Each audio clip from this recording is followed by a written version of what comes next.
Hey guys, welcome back to UniXDBS, and today we are going to have a little bit of discussion. Now that we've had the first wave of regionals, I think this is going to be kind of a tie-in to my last Realm of the Gods type discussion, but also just another video for the beginning of the competitive format.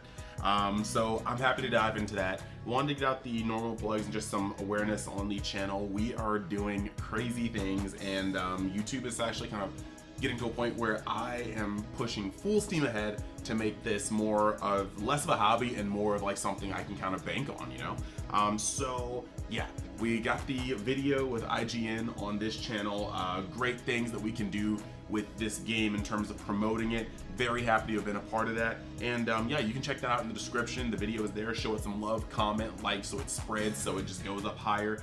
We will make sure that our game gets heard by a lot more people, seen by a lot more people. On top of that, we're still on the road to 2K, so we're going strong there. I have two other channels if you like the Universe X content, but you want to see it in different lights. We've got UniXDB, where I play Dragon Ball related games. Right now, it's mostly Dragon Ball Legends and Dragon Ball Z Dokkan Battle. I have a brand new video with the Ultra Kaioken Blue Goku being pulled, and it was crazy insane luck. Amazing card look, or amazing like cool looking unit. I'll be doing PvP showcases on that later on that channel.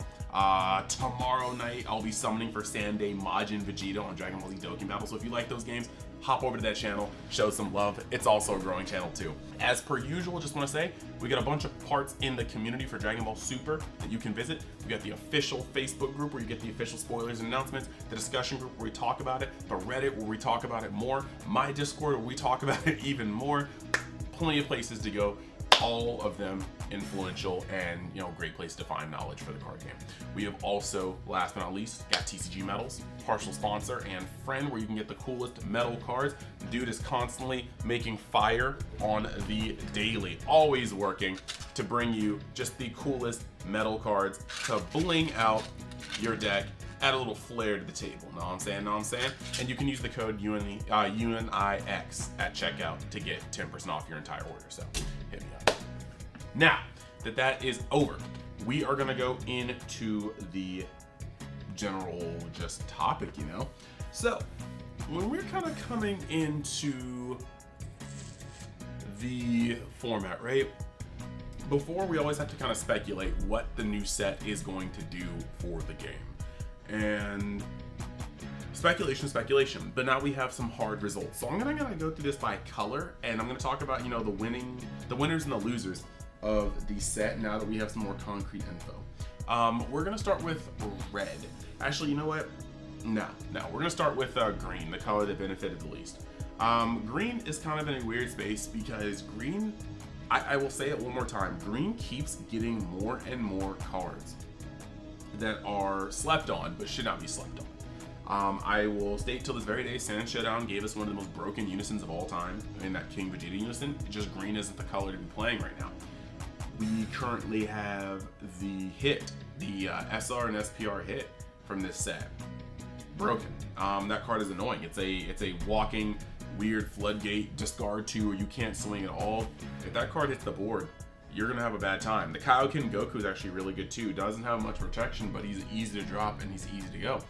We just need a couple of linking pieces for green and a solid standalone green leader that's not really archetype based, and green will go out. But at the same time, green has not only has green not gotten the cards needed for it to go crazy, but green has not seen a format change that's allowed it to be any better than it used to be.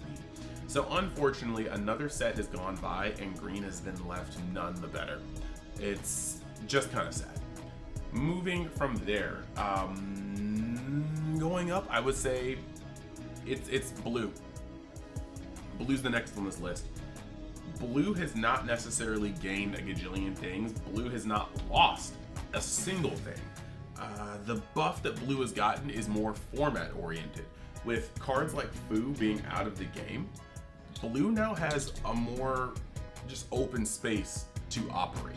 And I'm gonna get into the overall format arc of this later, but blue is in a place where potentially half of its games can put it in a position where it loves to play where it's being played.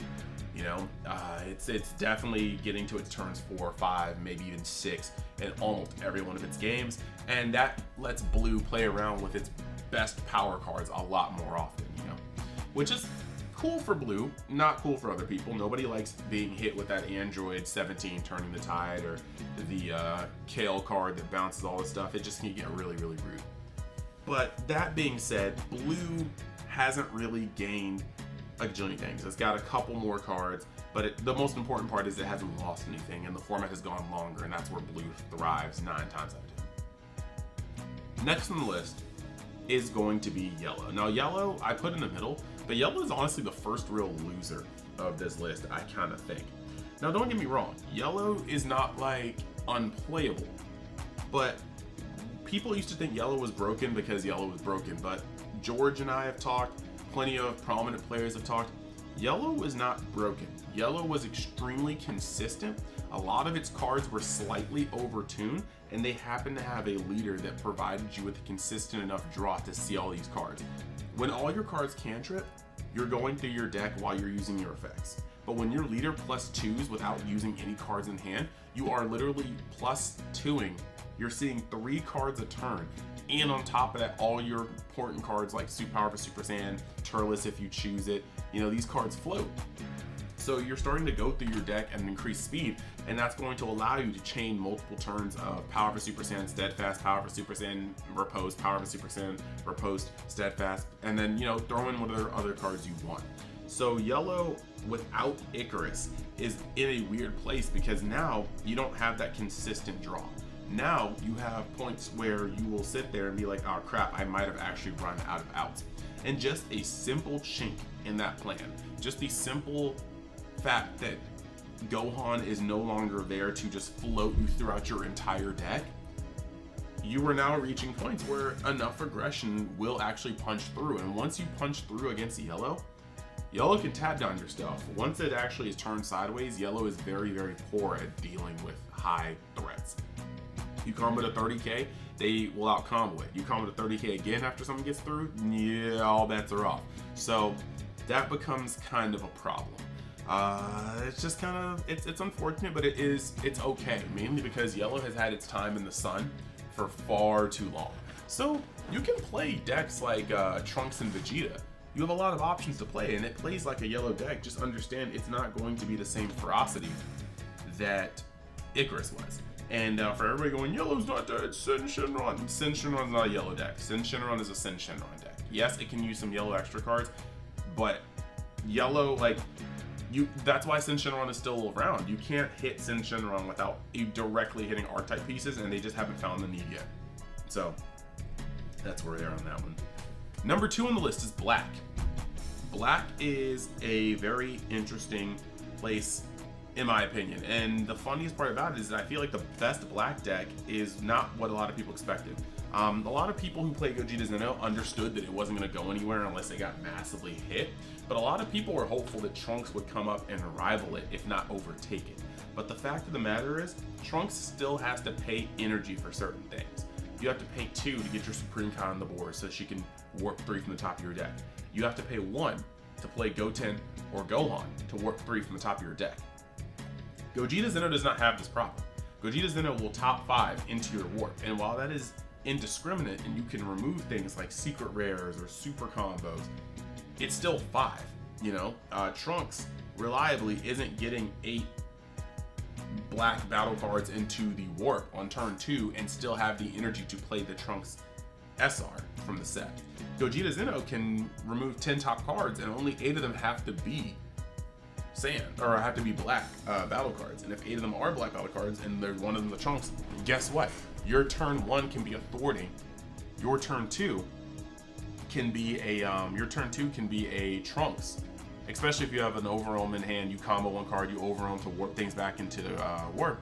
Your turn 2 can be Trunks and an Overwhelm.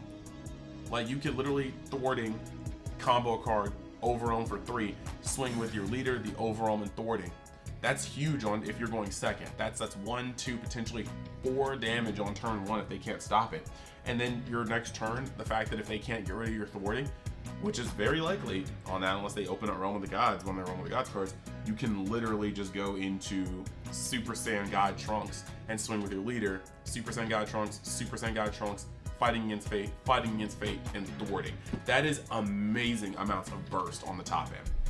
So essentially, this deck has become a higher roller than it was before, and that's honestly wild.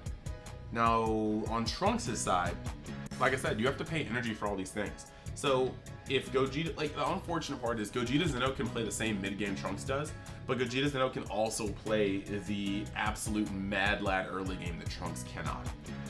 And when you go past that with Xeno Trunks, once you start getting to turn 4, 5, and 6, if you wanted to play optimally in those turns, you should have been playing a different color. You could be playing blue, you could be playing yellow, you could be playing red in some cases. But black is just not going to function in the same late game that some of these colors will. So Gogeta Zeno is de facto the best black deck in my opinion, and I don't think that changes until we get some absolutely snapped mid-late game Xeno Trunks exclusive cards, leader lock cards, or Gogeta Zeno gets hit. And that's the sad part. When you have to demolish an old deck for a new deck to see shine, that means the old deck is too tuned or the new deck is not tuned enough. So that's a little sad. I'm still going to hold this guy. I love him. I love his aesthetic.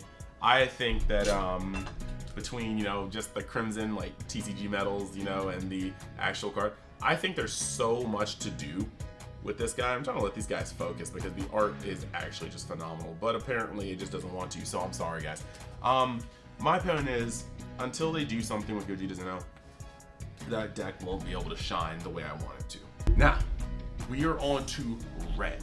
Red is in a weird space because red necessarily, like red gained a whole deck in UI Goku. Red gained a powerful finishing secret rare in the form of Vegeta. Outside of Red U7 deck and Gogeta SCR, Red as a whole didn't gain anything, but that's not stopping red decks from actually cropping up. King Piccolo is one of the most free decks that still exists in the game.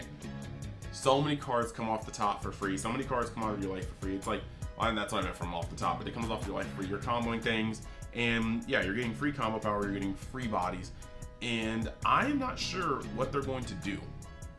Because in terms of what they hit previously with King Vegeta, King Piccolo sits in that realm where he is just doing a lot of stuff without cost, and Bandai has explained that they don't like that.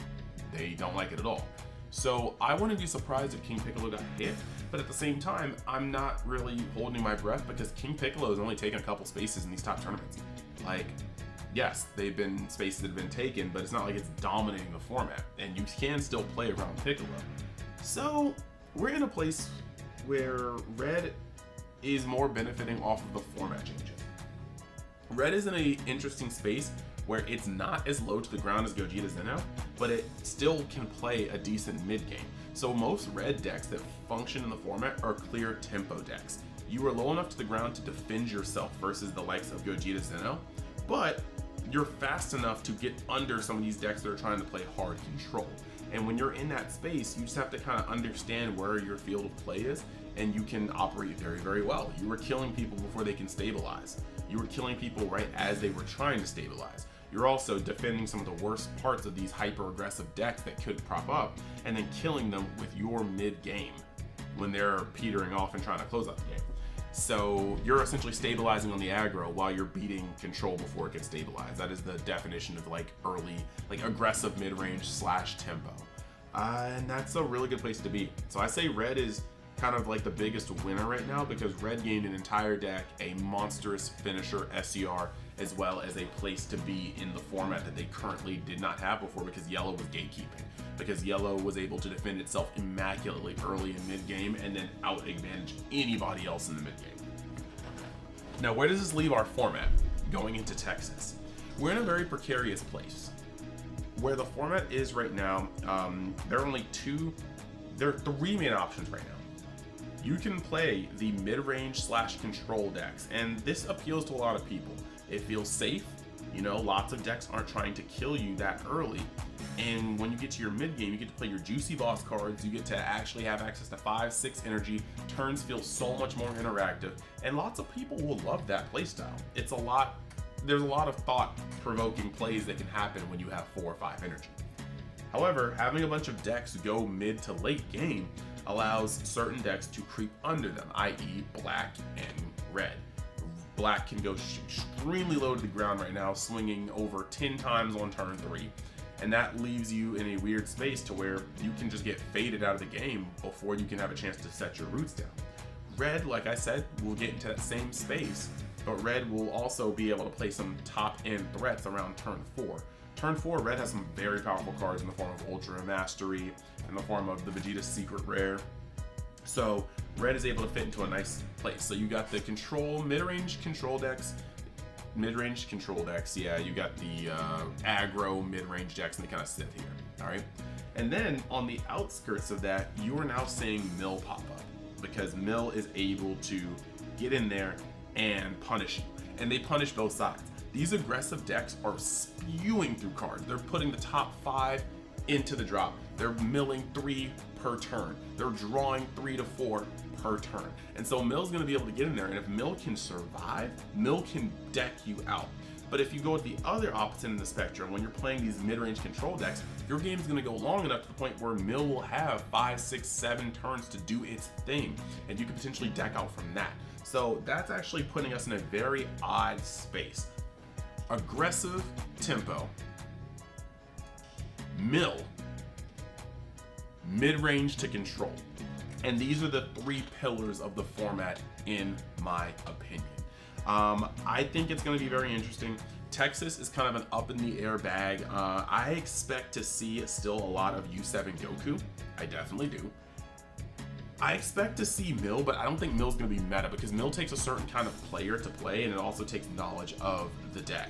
Mill doesn't necessarily feel like fun necessarily for everybody to play. So I don't think it's ever going to be meta. I think it's going to be certain players doing very well with it. In the same light, King Piccolo is the deck that people still don't know how to operate till this day. So I don't expect King Piccolo to be meta. I just expect good players to play King Piccolo when they feel like it's the right position. Trunks didn't have as good of a showing as I thought it would. U7 Goku is still by far going to be the popular deck. U7 Goku, I don't know if Soul Striker is going to continue being this represented, because it really didn't place anything and people can openly see that now.